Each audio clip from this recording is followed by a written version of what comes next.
And one day I'm sitting in the car with him and we're doing, we usually do meth together. And I just give him my baggie. And I said, I just don't want to do this anymore. And he was shocked. He was like, what? And I said, yeah, I'm serious. He's like, oh, okay, I'm not going to let you. I'm like you're going to stop me anyways if I wanted to, but okay. And from then on, I think I found out I was pregnant probably 3 weeks later. We love the San Gabriel Valley. There are some amazing people and businesses here, and we think they deserve the spotlight. Welcome to the SGV Master Key Podcast.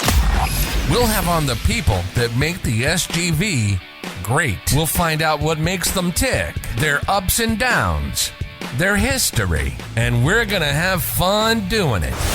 This is the SGV Master Key Podcast. And now your hosts, Scott Warmoth and Russell Mano.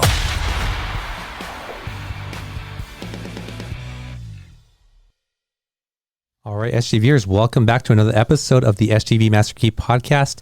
Thanks for tuning in. If you're new here, we document and share the stories of the people of the San Gabriel Valley. And if you're a returning listener, thank you for tuning in and spending this time with us. We're excited to bring you another guest here. Before we get started, just a reminder, we've partnered with San Gabriel Valley Now, your source for city news, announcements, events, special savings, and everything SGV. Check them out on Instagram, sgv.now, or read their SGV Now magazine on their website, sgvnow.com.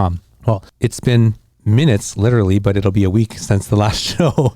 But we were discussing, going up the mountain, and I think you and I have done that probably well over 200 times, is a safe thing to say. And I think we've mentioned it many times on this show. And in fact, we went up this morning, and you injured yourself. Oh yeah, I often cut myself. The plants are actually, there's some pointed little limbs. Oh, yes, that's right. The yucca. Yeah. Yeah. So I always end up, cutting some part of my arm or hand. Yeah. When I try to describe the difficulty or the challenge of that hike, it never really comes across, right? If you're speaking to someone who hikes or is into fitness, they don't really grasp how challenging the hike is until they're faced with it, right? And they're experiencing it and they're like, oh, wow. Well, what tells me a lot is that many times we have brought, trainers that people in great physical shape or, this is their life. And I don't think any one of them has ever done it more than once. No. Nobody has ever gone back a second time. Billy has. Billy was not a trainer. No, he wasn't. That's right. Yes. Yeah. Billy is a driven human being. Yeah, he very much so. And in fact, Billy took a picture, which I think we should show a little later, because we'll be able to show it from a certain camera view. But we'll show it in a few minutes. But it's an incredible hike that nobody can ever understand. That's right. And you know what? It tells you a lot about the person as you're seeing them experience the hike, right? Right. Are they complaining all the way up? Do they quit? Yeah. Because you can do it many times and it's always very, very hard. It's very hard, Well, this morning it was hard. I mean, we did it this morning. And, yes. And it was hard. Yeah. It deserves a show of its own. It does. Well, as many times as we've done it, as soon as you start, immediately when you start, I think to myself, okay, it's hard. It's really hard right from the get-go. Yeah. There's no easing into it. And you may be wondering why we're talking about this, but our guest today has done this hike not once, but multiple times. We've seen her on the hike. And even goes beyond where we usually go. Yes. Which is a real death hike. Yes. Really fascinating. And I think just on that alone, you know something about her, right? Like, this is not an easy hike, and those who seek it out, there's something different about them. So, and before you get to introducing her, this morning you did take some video of us hiking. I did, yes. I don't know if that could be available as we're talking to show viewers. Oh, we can probably put that on the SGV Instagram account. Yeah. But even that doesn't tell the story. It doesn't. No. But yeah, it could help. Well, that brings us to our guest today. Her name is Alex Strauss. She is a content creator and she is a social media manager, among many things, and also a photographer. So, Alex, welcome to the show. Thank you. I'm excited to be here. Yeah, thank you. And I'm just wondering, does the picture show? It does, yeah. So the picture is in view in that camera, yeah. Yeah, that's right. That is the top where we generally terminate. But yes. Alex goes even farther than that, which is quite a story. As long as we're talking about the hike, tell us about how much farther you go and what that is like. Sure. And how long does it take? So this all starts at the far north Lake Avenue, I guess, point.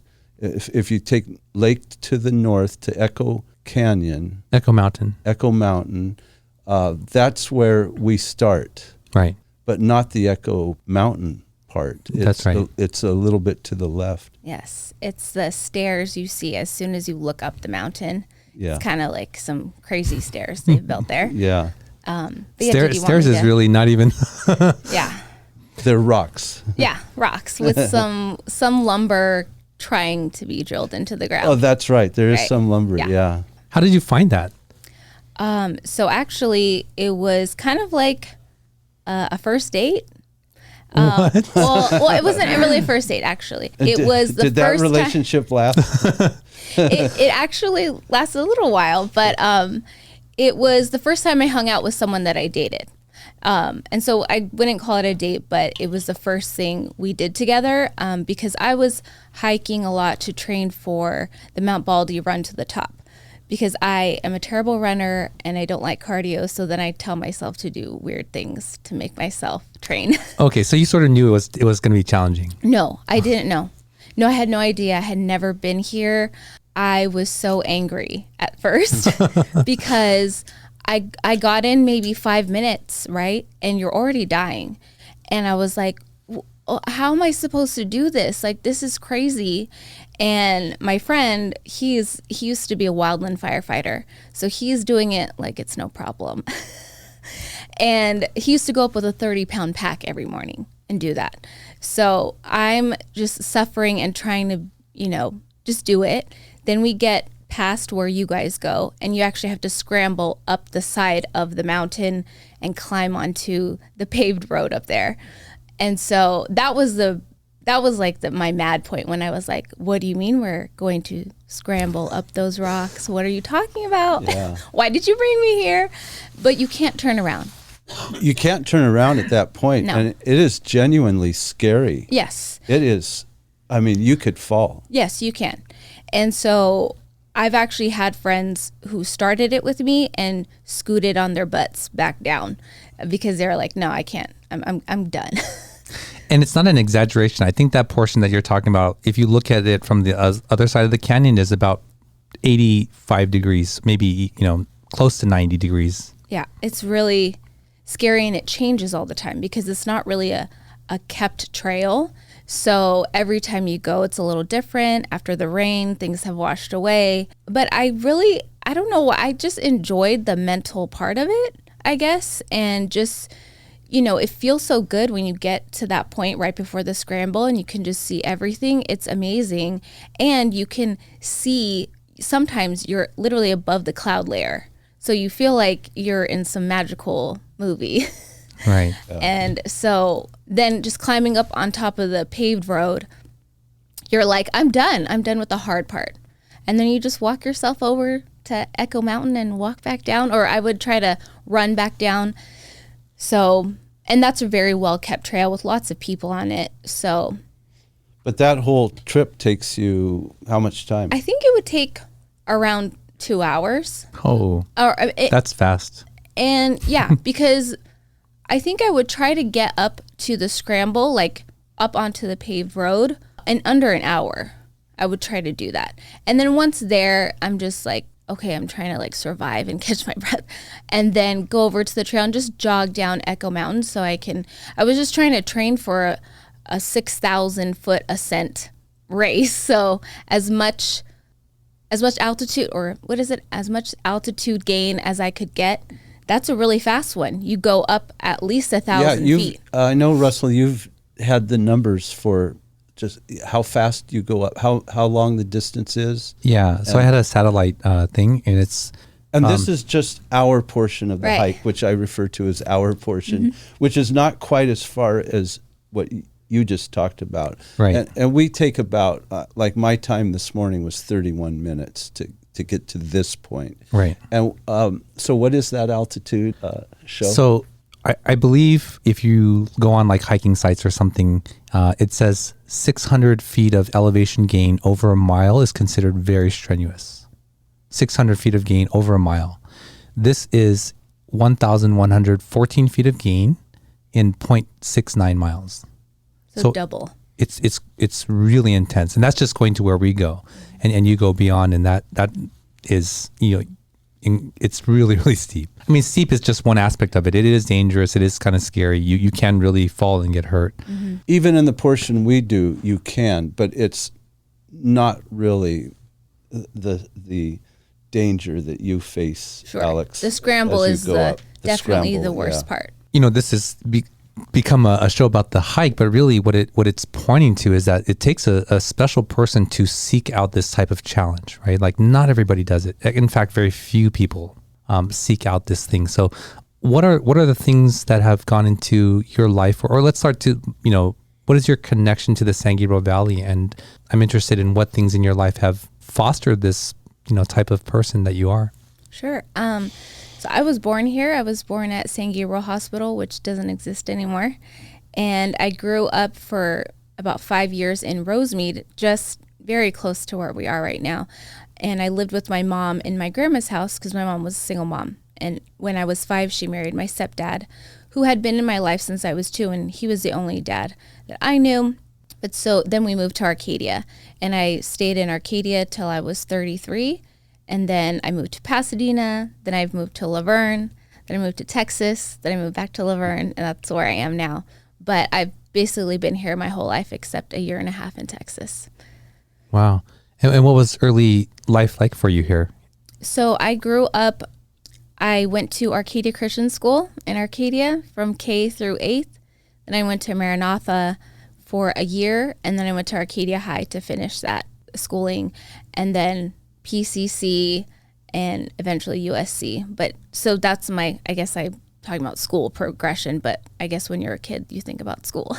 Sure. So I did that. I guess I grew up, I'm a creative person, so I really liked creative things growing up, but I also kind of stunted my own growth at some point because there was a boy in my class in 4th grade who could draw Spider-Man, and I wasn't as good as him, so I thought, it's not my thing, I guess. But I rediscovered it later, thank God, and here we are. I work in creative fields. But yeah, I kind of had a normal life. I had a good family. I wasn't really a team sports person. I feel like I do better focusing on one thing instead of a lot of things happening. So I did basketball in junior high because the coach was really fun and my friends were in it. I did softball growing up. I loved softball, and I loved being a pitcher because I could just zone in, and nothing else mattered. I could really, go through a game, and that's what my strength was there, is that I wouldn't be mentally bothered by things. And then I didn't do sports throughout high school because that becomes more competitive, and I just wasn't there. I didn't have the drive that I do now. I was kind of lazy, didn't want to practice. But yeah, so a major factor in my life and my growth was having a child at 19 years old. So I got pregnant with my daughter, who's now 18 years old, and I was 19, and I had her about a week before I turned 20. And that was a really pivotal moment for me to choose what my life was going to be going forward. And so because my mom had been a single mom, she said, okay, go to school, get a job, and we'll figure it out. And so I went to PCC full time. And mind you, I came to this point because I was a big drug addict. I said my life was normal, but I don't know. I guess I was kind of like a lost teenager, just trying to find, I don't know, what the movie showed us to be popular, kind of dumb things that don't matter. And so I just made the wrong friends and got into the wrong things. I was being a crazy person in South Central LA, even though I'm a little girl from Arcadia. So I've always been a risk taker. That could be a bad thing or a good thing. And so I got pregnant, went back to school, got a job at the mall, and just started working and going to school. And literally my life did a 180 within like 2 months. And I've never had a problem with drugs since then. I just dropped it. And which was a miracle in and of itself. I was using methamphetamine, which is very hard. That's not easy to come off. No. I don't know from experience. I never tried it. No, even just public knowledge, we know that. Do you mind if I tell you how that happened? Yeah, please. Okay. Yeah. So this is in the winter, probably almost like 10 months before I have my daughter. I don't go to school anymore. I don't have a job. I'm just doing meth every weekend and hanging out in South Central whenever I can. And for someone like me who knows nothing about drugs, but when you say you were doing meth, how do you do meth? What is it? Meth is like a crystalline substance. It's man-made. You eat it? And you can take it orally. You can snort lines like cocaine, or you can smoke it as well. And yeah, so that's what I was doing. So every weekend? Every weekend I would stay up all weekend. From Friday to Sunday, I wouldn't sleep. And then you could couldn't have a normal week? No, of course not. I was a loser. How old were you at this time? I was 18 years old. Out of high school? Yes. Wow. Meth is like, I believe, like one of the worst things that someone can take. One of my friends who I saw later in life, he was okay at that point, but he said that the first time he took a hit, that his mind said, "Where have you been my whole life?" Mm-hmm. And he was hooked. He had to go to rehab, to get off of it. But yeah, that's so scary. Yeah, it's basically what it does is it triggers a huge dopamine dump in your brain, and you feel euphoric, and you feel like you're Superman. You can do anything, and you feel so much confidence and joy at the same time. And then you're energized, right? So you can actually function and do things, and that's why I feel like it's such a liar, this drug, right? Because you feel like you can do anything, but really you can't function in society. I tried. My whole goal was to start my own maid service where I could just be high and clean people's houses all day. That was really my goal as an 18-year-old. How can I function in the world as an addict? Wow. What was that moment that you did it for the first time? What were you thinking? Right. Yeah. What was that? So actually the first time I did it, I was 15 years old. It was Halloween night, and my friends were doing this. So we had like smoked weed or whatever. I wasn't ever a big weed person because I don't like to feel dumb. And so, but they had this, and because, you want to fit in, and I can take risks. I'm like, oh, I'm going to do it too. And I had just had the best time of my life trick-or-treating. While... That visual, wow. I mean, that's... I was literally running up to doors, grabbing the candy, running back. Like, it was the best time ever. Yeah, worst time ever, but best time ever. And we did that in high school a little bit, but not to the degree of when I was 18. Like, I stopped doing it. My mom is very aware and perceptive, and she would know. She's like, something's off, and she would catch me every time, all the time. Me and my mom were like enemies in high school, and now we're best friends. But so I actually hadn't done it in a long time. This is how I really started my huge addiction phase, was that I was at a party, and I don't drink or really smoke weed because I don't like to feel slow in environments, especially when there's a lot of people around. So I'm in a party and I drank too much, and I knew that if I just had some meth, it will help you it'll help you metabolize the alcohol a little faster so you won't be sick. So I said, if I don't get some meth, I'm going to throw up here. And so I just did a little bit then, and that set off 9 months of total loser life. And that's all I really cared about, was just going out with friends, being popular in that sphere of people. Like, I had my own party crew. I promoted and threw my own parties. So it was funny because it was kind of like this entrepreneurship time, like my first exposure of that. But at the same time, I was an addict. So I grew up in church. My faith is very important to me, and that sounds weird talking about that story, but I knew God was real to me my whole life. And so I remembered, I didn't know this was God talking to me, but I was literally an addict, right? No job. I didn't go to school anymore. I didn't do anything. And I remember just starting to have thoughts from that were not my thoughts, because I wasn't thinking about this. Oh, I should go back to school. Oh, I should get a job. Like epiphanies and I was like, oh, okay, sure. Like, that's nice. I still hadn't done it yet, but then I didn't know I was pregnant, and I gave away my meth. I told my daughter's father, hey, I'm just not going to do this anymore. No one had said this to me. No one had even brought this idea to me, because we were all druggies. None of my friends are going to tell me this. And one day I'm sitting in the car with him. Literally, we're doing nitrous oxide balloons. He has a tank in his car, and we're doing, we usually do meth together. And I just give him my baggie.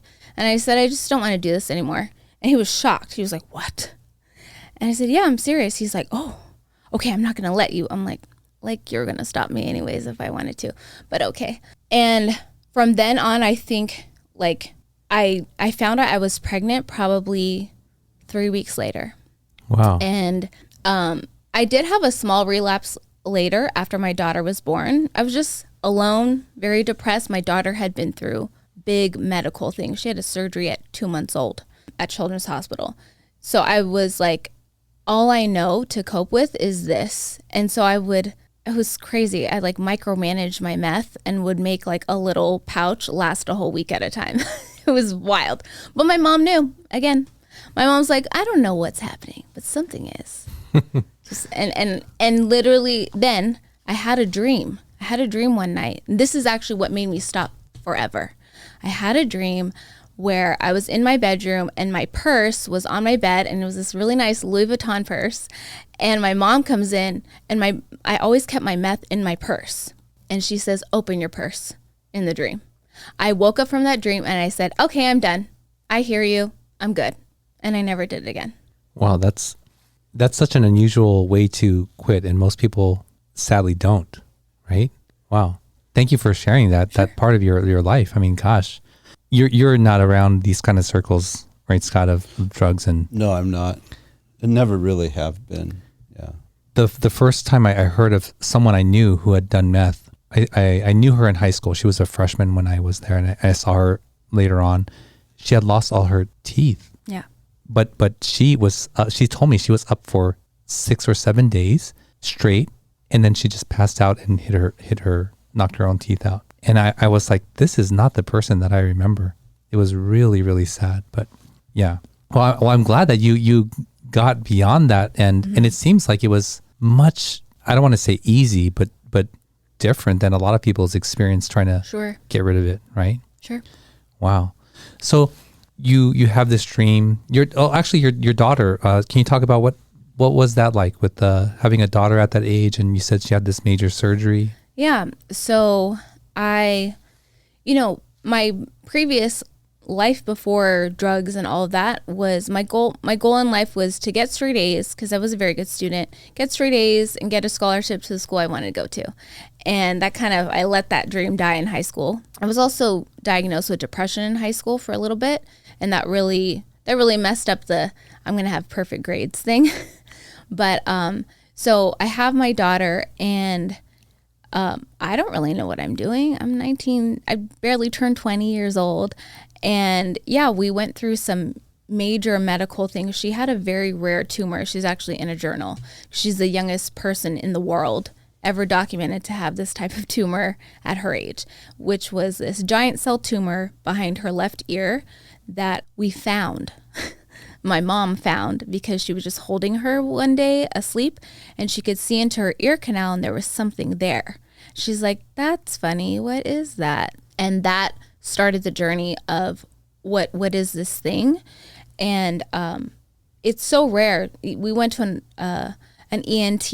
No one could figure out what it was. Even at Children's Hospital for weeks, they couldn't figure out what it was because they eventually had to do a biopsy and immediately bring it to the lab and look at it, not have it wait a few hours or something, but immediately look at the specimen, like the biopsy tissue, immediately to see what it was. And it turned out to be a giant cell tumor, which is non-cancerous, but it's very fast growing because the cells are giant. So she lost hearing in her left ear. They had to cut her facial nerve on the left side. So she had facial paralysis. And so we went through years of seeing specialists, checking up with Children's Hospital, years of MRIs like every 6 months.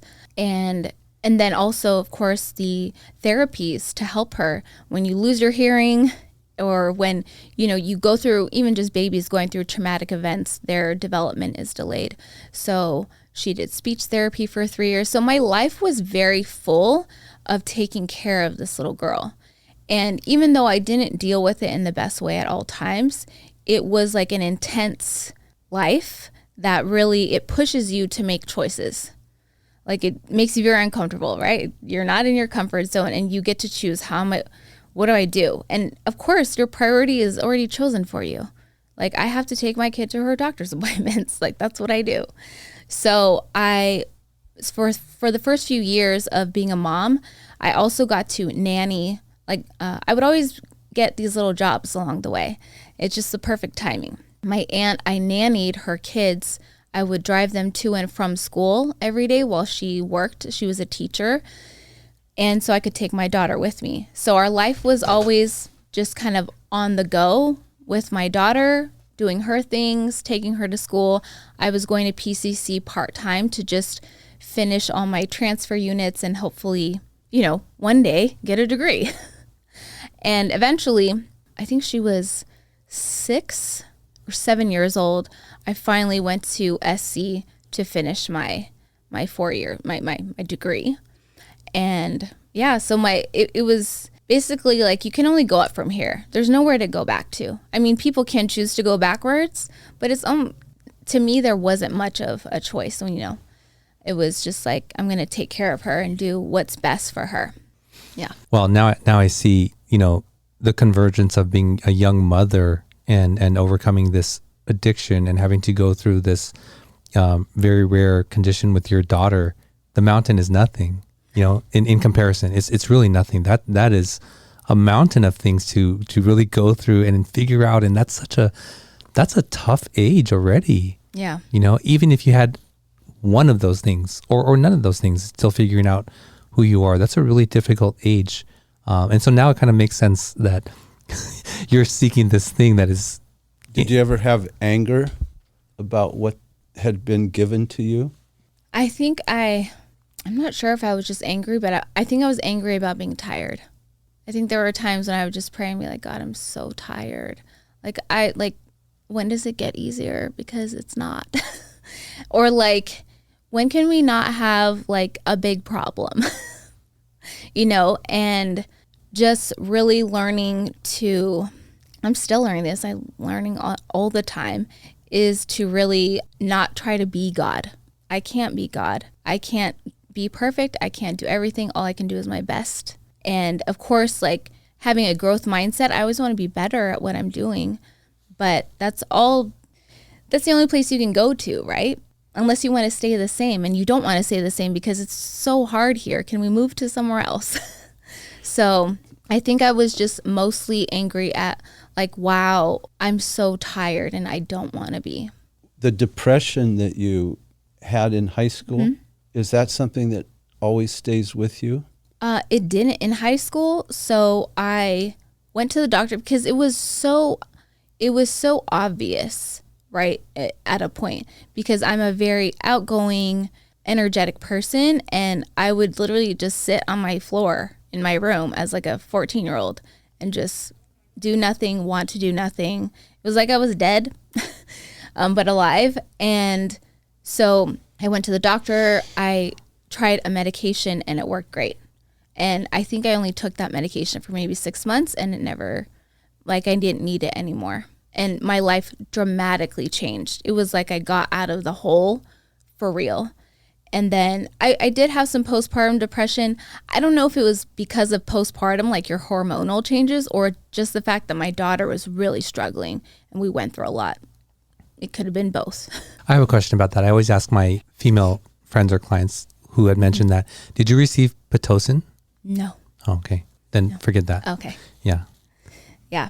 So I don't know. Where was the question going again? What is life like today? Life is very different from then. So my daughter's 18 now. She has a job. She's still in high school, but she graduates this year. So honestly, like when your kid gets a car, it's like amazing because I am not driving to all these little places. I also work from home. So just like your focus time, like you're kind of interrupting your day all the time, that's gone. And I'm like, wow, I can like get work done because I'm not picking up from school, driving to the gym. She's very into fitness. So the gym is a daily thing. Now she's driving herself to work and driving herself to the gym, and I just have to tell her when to be home. So is life really like all bright and cheery when you had 20 years ago just this really dismal type of existence, right? Well, 1 year ago, last January, we moved back from Texas and our moving truck burned down. So that was like so it's like, oh, is life cheery now? Well, we're feeling better now, a year later. But a year ago, it was almost like I was back in the same, like, oh my God, we lost everything. We only have what's in our suitcases or what I put in my car because I drove my car back. Wow. That is a huge loss. What brought about the move to Texas? So that was quite a change. Right. You had been here all your life. Right. And maybe 2 years ago you moved to Texas? Yeah, right during the pandemic. Why did you do that? What was that all about? So I had thought about moving to Texas for about 5 years because my childhood pastors had moved there. And it just seemed like if I was going to move away from my family, Austin would be a good place to go because I kind of had some family there, which are my childhood pastors. And I don't know, maybe I'm an adventurous person, so I didn't have a reason yet really to go. I mean, wanting to go is a reason enough, but I also have a child, so I don't really make decisions just like if we want to do something. Yeah. But it was during the pandemic. I had been working at a job that was a really rough experience, and I had been applying to a lot of places and not getting any traction. And then I got a job offer to do social media for churches, like work in that realm, but I would have to move to Austin. So I did it. I said, okay, we're miserable here right now. But you weren't really escaping. You were going to something that was a positive opportunity. Yes. I was escaping though too. but at the same time, it was like escaping with a really good reason. Right. And I was going to work for really good people. I had actually prayed to work for these people. And then when they offered me a job, I was like, duh. That's one of the things, like I follow her on social media. So she always shares these moments in her life where she has praying for this thing and it manifests. And I always enjoy to hear those stories, whether it's like a couch or, something like this. It's really amazing. She always shares that on social media. Yeah. So why did you come back? So when I went, the job didn't turn out to be what it was supposed to be. And I tried to just stick with it because, I moved. My aunt actually bought a house, like as an investment, but so I could rent it from her. So we have we're deep in committed to this place. And I was like, I have to make it work. It's plain and simple. So I just rode that job out for about 9 or 10 months. And finally, I just knew it wasn't, we actually had a big, all office meeting. And there were just some things said during that meeting that I knew, it's time to go. This is actually not going to get better. This is going to maybe even get worse, like this situation. Now, this is not I'm not talking about the people that I prayed to work for because they're awesome people.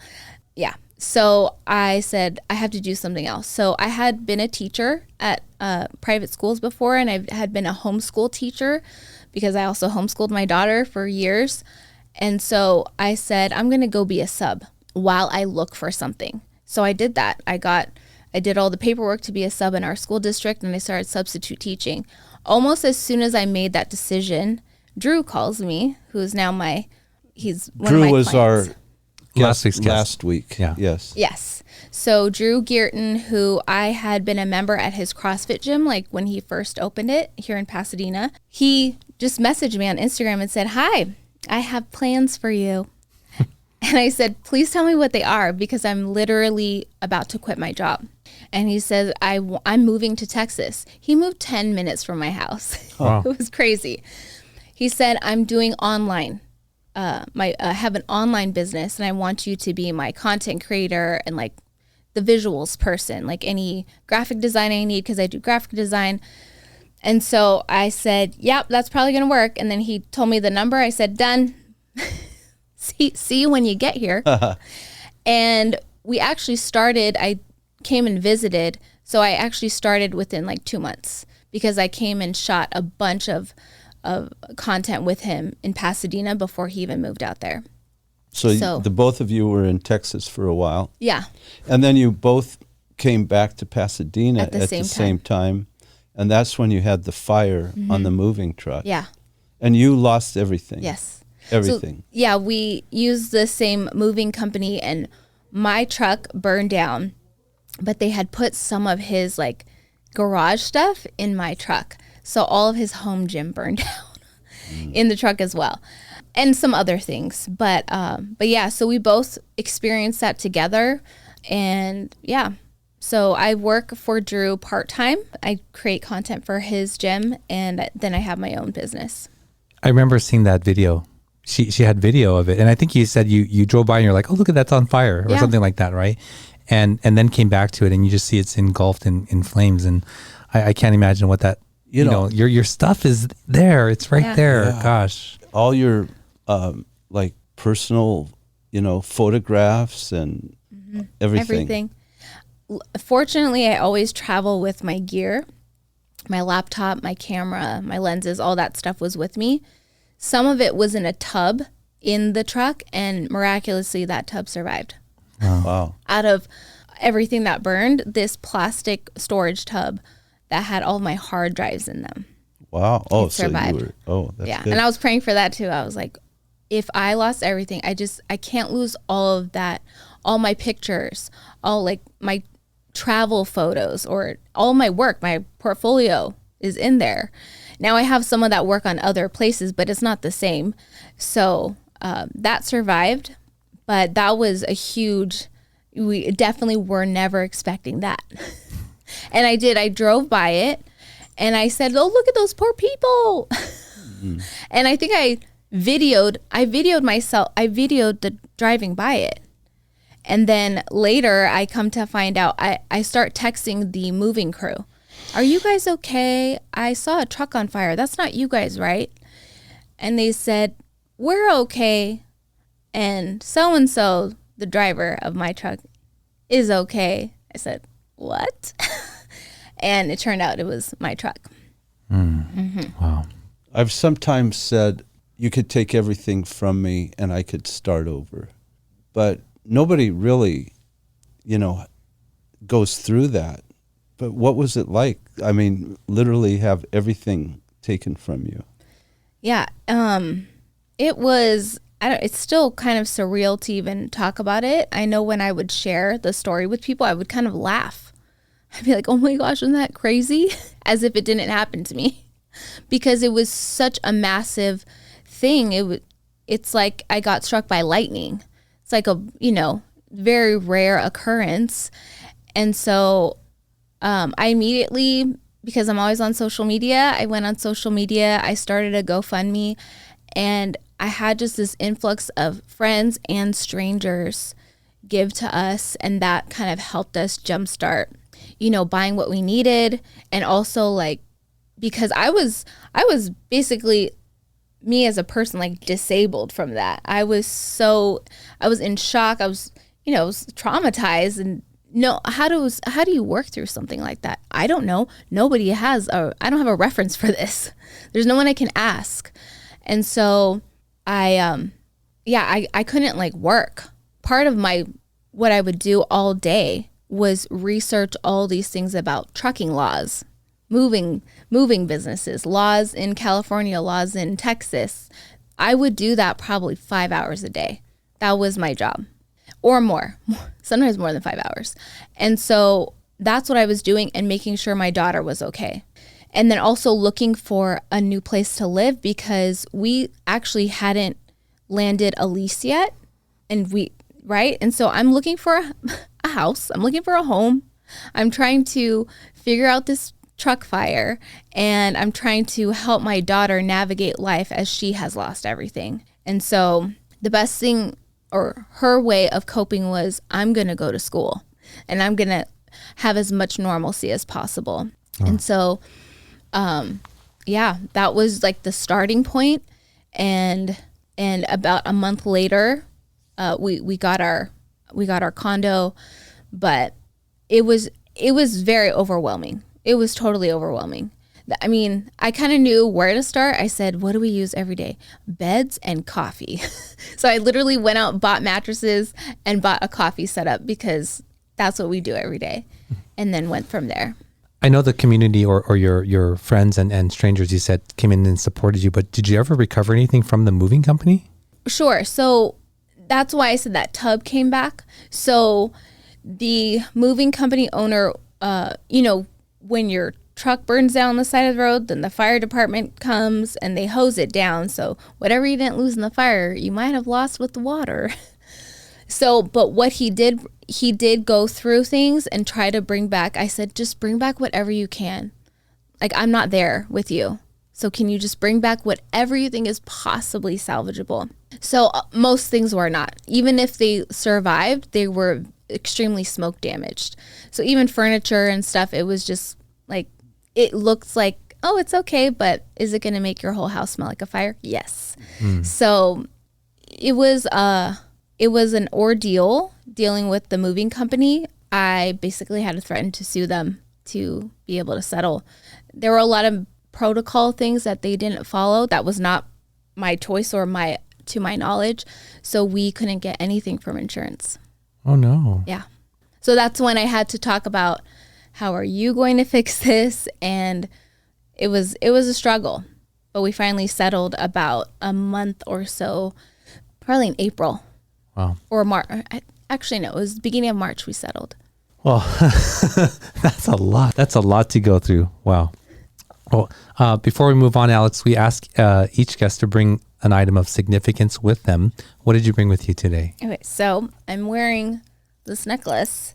This is just like a regular necklace from Madewell, but this little pendant, or I guess what you could call it, is from my grandmother who passed away, and it's one of my only sentimental items that I still have. So I didn't realize, actually, I think this is what it is. I didn't realize how important home is and your belongings, because a lot of people in their good hearts would be like, it's just stuff. It's okay. But stuff is not just stuff.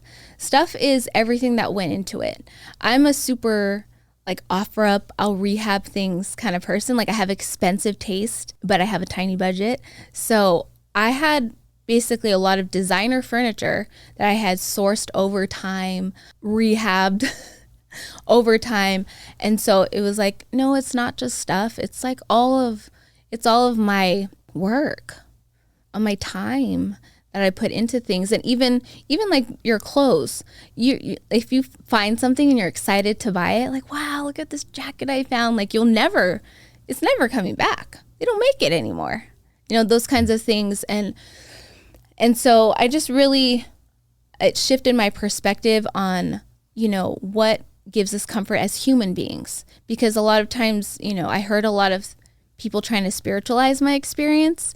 And that's when I really started to value my human experience and say, okay, as a human being, what are my needs? Like, I'm traumatized. What do I need to heal from this? And what's important to me? and then prioritize those things. Well, Alex, I know another part of your journey that you share often on social media is around ADHD, and I'm interested in that. You know, Dr. B has a podcast, and it's called Living Beyond ADHD. She describes it as a superpower that people should recognize within themselves. But before we get into that, let's take a quick break, and we'll be right back. At Warmouth Law, they believe that just because you speak a foreign language, come from a different culture, or simply don't know how to navigate the legal system, that should not prevent you from compensation from injury or receiving benefits. Their multicultural staff have been helping SGVers like you for over 38 years. Visit law888.com or call them at 626-784-7017 and tell them you heard about them on this podcast. All right, we're back with Alex. Alex, before the break, I was mentioning that one of the things that you share often about on social media is ADHD, or around topics around ADHD. But before we get into that, we're going to go to this segment of our show where we ask the questions from this card, Like You cards. It was a guest that had created these cards, and so we've integrated it into the show. There are two questions. They're not very penetrating. They're just conversation starters. You can choose to answer one or none. So here we go. First question is, when is the last time you cried? Or do you believe everyone has a soulmate? Wow, those are pretty personal, aren't they? Well, I'll start first, Kate. So the last time I cried was doing the walking belief change that I described to you, Scott, in Canada.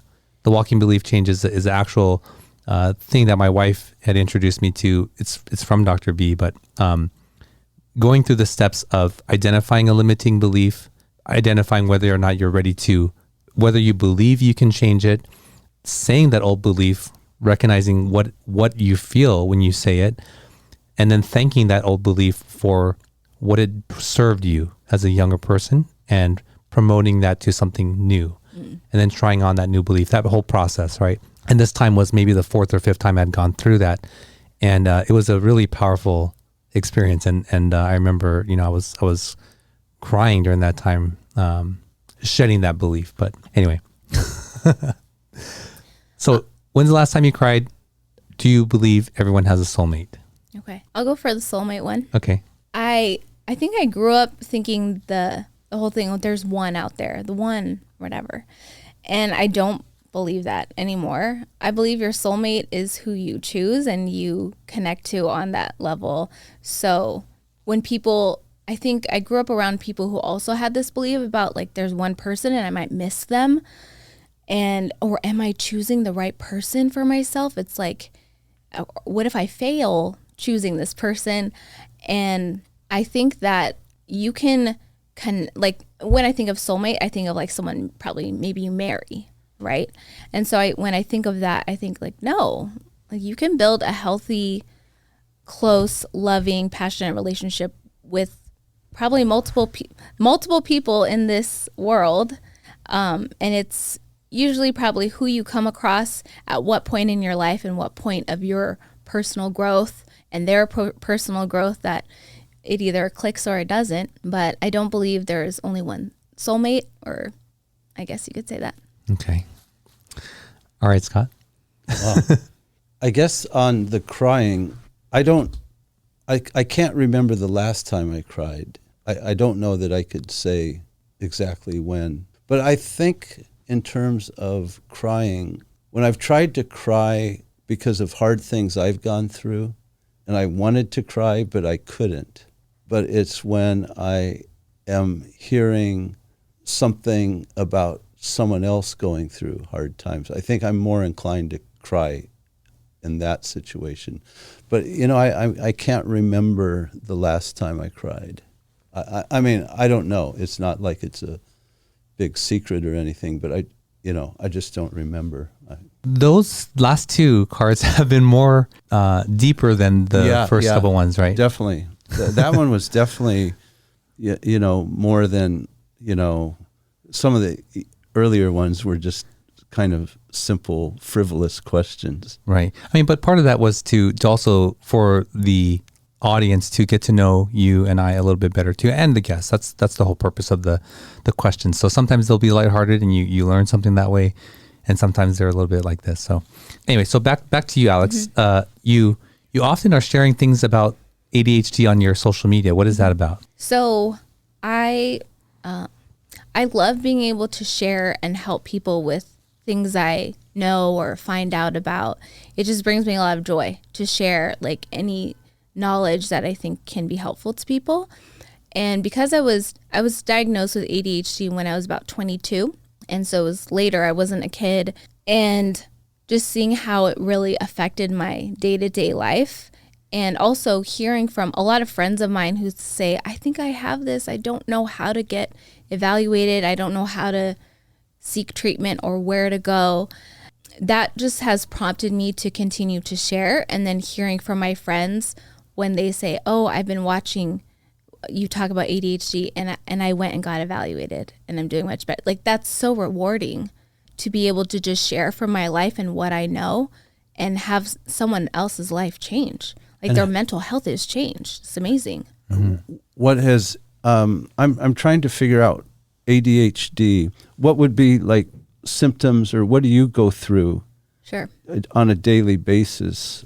So ADHD is this. I think one of the simplest ways I can kind of relate these things is that the executive functioning in your brain doesn't work.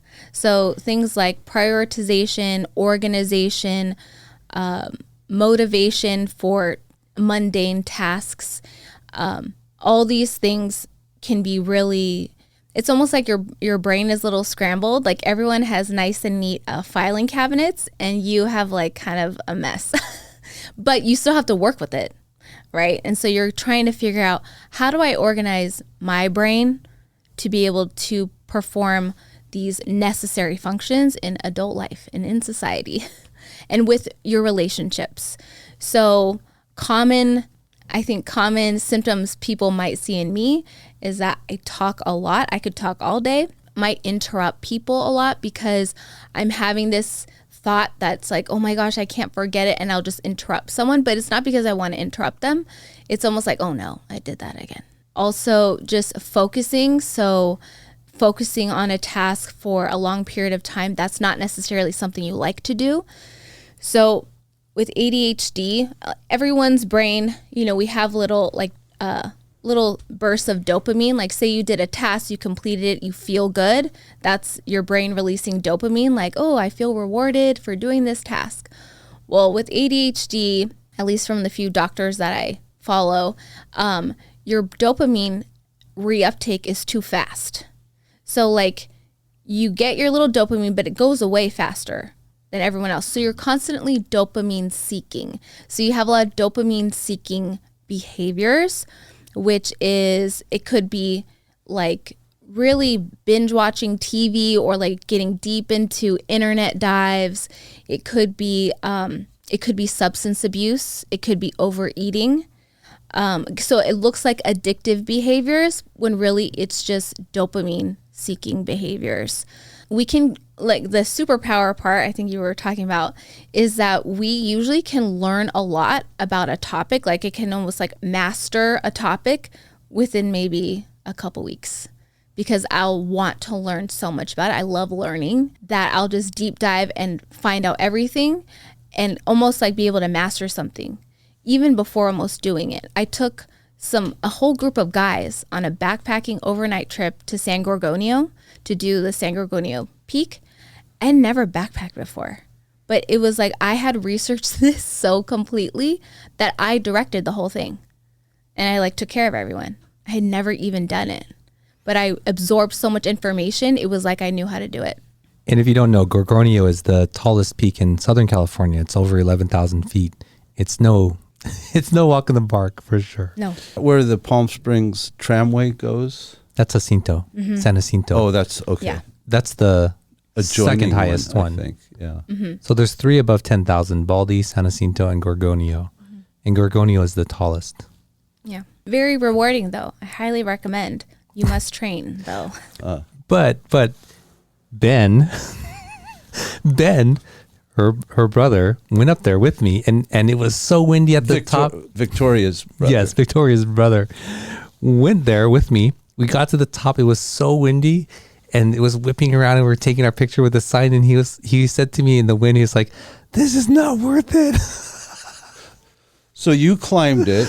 Yes. And how long did it take? Like 12 hours? Or? Well, we went up, I forget, there's multiple approaches to the summit, and you have to, in advance, let them know where you're going to stay overnight. So the Forestry Service knows, how many people, and they have to approve your path. So ours was, I think, one of the more popular paths. I forget. And so you make your way, we started like at 7 a.m, and we made our way to camp around 1, and we made camp 8, rested, and we said, okay, let's summit today rather than in the morning go up and go all the way down. And so I thought it was about 6 miles round trip. I thought that we could do it, but it was the last 3 miles, which is, you're barely putting one foot in front of the other at 11,000 feet. And as we were coming down, the sun was going down, and we were barely coming off the summit. And I was like, okay, we're going to go down in complete pitch black, and the temperature's dropping. We were okay. I mean, I was prepared for that, but mentally I was like, I'm responsible for these people, and I've got to get them down. Yeah. Wow. Yeah, that makes me feel so much better when I hear your story, because you're really fit and you know how to do these things. And it was like that. The last 3 miles, I thought, I'm not going to make it. Like, I don't know how. It's so hard. I'm so slow. Every 10 steps, I want to take a break.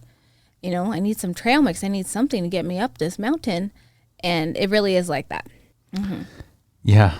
Yeah. Then that's not an exaggeration. Like, I would just look at something in the distance. I was like, I'm just going to make it to there. And then I would pause, and then I would do it again. Yeah. So do you want to go up there? I'll take the tram. I'll take a helicopter. But yeah, I mean, I forgot how we got on that tangent. But you've also climbed Fuji. I've seen in your social media, which is 14,000. It's 12,300-ish, I think. Yeah. By yourself. Yeah. Well, okay, so I did a lot of research. Japan is one of the safest countries you can travel to. And I also have a friend who's Japanese, from Japan. And so the little things I couldn't figure out online, I would have her translate. I said, I can't figure this out, which would be like a certain train I would have to take, or a special mountain bus. Like, those things were harder. They weren't as like tourist facing friendly, or English speaking friendly. So, I had a couple dreams about Japan. And so I went. I said, I think I'm just going to go. And I happened to be going during climbing season, which is only 2 months out of the year, maybe 3 months out of the year on Mount Fuji. They do not allow you to go up any other time unless you're with a specific, like a group that's going up, you have to be on a special kind of trek because it's so steep, and like barefaced people are blown off the mountains sometimes. What? It's real. A friend of a friend actually died that way. Oh, wow. Yeah, a friend of my mom's friend. On Fuji? Mm-hmm. Wow. Yeah. And so I did a bunch of research, and I booked a capsule hotel, and I was just in Japan for a week, and it was amazing. Highly recommend Mount Fuji. It is hard. You will have to train, but it was amazing. I'd love to go back. And what I understand, there's like 14 stations, and you make it to the station. Did you sleep overnight? 9 stations. 9 stations. So I did the Suba Trail, which is not the most popular. It's the second most popular. I did not want to go to the first most popular because it looked like Disneyland, which I don't want to do that, climbing up a mountain. And what you do is you're not allowed to like camp there or anything. It's a sacred mountain. They have a lot of rules. You can't go to the bathroom in the bushes, like none of that. You can't? No. That's why they have all these stations. The station huts have a restroom and have some food, and you can sleep there. At most of them, you could pay to sleep there. Oh, hold on. How far apart are these stations? Because you can't go off into They're just maybe a couple miles apart. Okay. The distance is not that far, but it feels like San Gorgonio. It feels like it's 10 miles up, and it really is probably only 5. Oh, wow. It feels like it's taking forever because each step is just so hard, and it's switchbacks. It's a stratovolcano.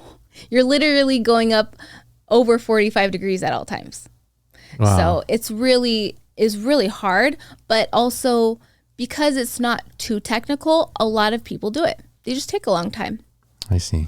So you have to actually, if you want to stay the night, you have to book at a mountain hut, which I did.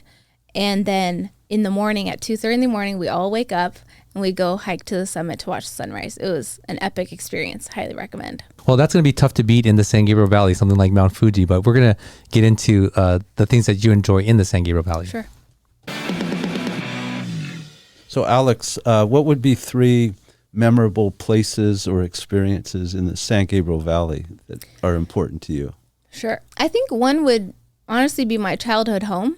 I lived there for 28 years, and it really formed, like, I didn't appreciate it at the time, but it's like now all I want for my kid is to have that kind of experience. That was in Arcadia. Yes. What neighborhood? Where were you? Like South Arcadia near Las Tunas. And we lived actually on a very long dead end. So it was a very quiet street. I could ride my bike all the time. And down around streets like Naomi and those streets, right? Yeah. Yeah. So I would definitely say that. I would also say the mountains here have really affected me. And the thing I love about mountains too, it's always a journey, right? And you always regret it when you're like halfway up. But there's this confidence formed in you when you overcome, like when you get to a peak. You're like, oh, I can do that. I can do more. And so I think, that part of, I guess, my fitness journey, but it's really like a mental journey. It's really like a mental journey. And also that I got to meet people and kind of form friends around, I would only train like death hike type of things. And so you really find people who are about the same thing when you do stuff like that. When you do extreme things, you find very few people, but you kind of draw those people to you who can do it with you. And it's nice. So you form relationships you probably never would. They have totally different jobs, totally different lifestyle, life stories, but we're all just trying to get up this mountain. And so I think definitely living here, after moving to Texas and moving back, I never want to leave, ever. This is the best place in the world to live. In San Gabriel Valley, like, you have the mountains, you have the beach, you can have a more residential neighborhood or more city, like whatever you want. It costs more because you pay for quality. Mm-hmm. How about number 3? Oh, number 3. Okay. I think, let me see. So I think number 3 would actually be my church life, the churches I grew up in. So I first grew up in a church that we didn't own our own building. We just rented. It was called CBC. And it's where, like, I was born in that church. My parents were married in that church. My other aunt. Like, it was a very small family type church. And just growing up there, and also then that church merged with H Rock Church later, Harvest Rock Church here in Pasadena later. But that community of faith is really a pivotal thing because my parents were pretty involved. They taught Sunday school for like 30 years. And so then, of course, like, I probably did Sunday school and other types of serving for about 8 years. Like, as soon as I was an adult and I didn't have a 1-year-old baby. So, yeah, I think just experiences, and I guess you could say within community, same thing, like the mountain thing, like you form a community of people. Faith, you are in a community of people. So, yeah. Where was the church when you were going to it? You said later it emerged. So later it merged with Harvest Rock Church. So it's now at Ambassador Auditorium. It is. Is that where you used to go? No. We used to go to, so when I was little and it was a smaller church, we had several locations kind of all up and down like Altadena Avenue and Allen. Like, like random kind of churches you see, we would rent them, like church buildings. So we would rent them. And then one time we like renovated a big warehouse right on Walnut. And I remember us spackling the drywall and painting, because this place was truly a warehouse that they built rooms and stuff to make Sunday school classes, and that's what we had. And then Harvest Rock Church had a location they rented at the old William Carey campus. So they had a big auditorium there. It was called Mott Auditorium. And so we went to church there for years, and then eventually they bought Ambassador Auditorium, and we were there. Did you say you went to Maranatha? Yeah. Okay. So all of your life has moved to that one area of Pasadena. Yeah.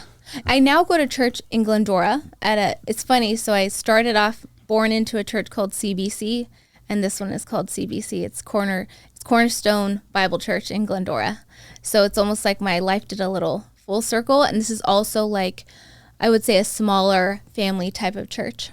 But yeah, a lot of my life was based around Pasadena for a while. And I went to school there too. I went to PCC for a long time. Wow, that's quite the journey. I feel like I've gone on this journey, and I'm fatigued from this journey. But I appreciate you sharing that. I know you are involved in multiple things: social media management, photography, that kind of stuff, content creation. If people want to get a hold of you, Alex, what's the best way to do that? Either my email address, I don't know if we can put that somewhere, or my Instagram. Actually, it's just my personal one, because I do a lot of work for clients. So I haven't actually gone back to make my own business page. Like, I have an old one, but I really just kind of live through my personal account now. So that's ALX Strauss on Instagram. And you can DM me. Strauss is STRAUSS. Okay, we'll put that up. Yeah.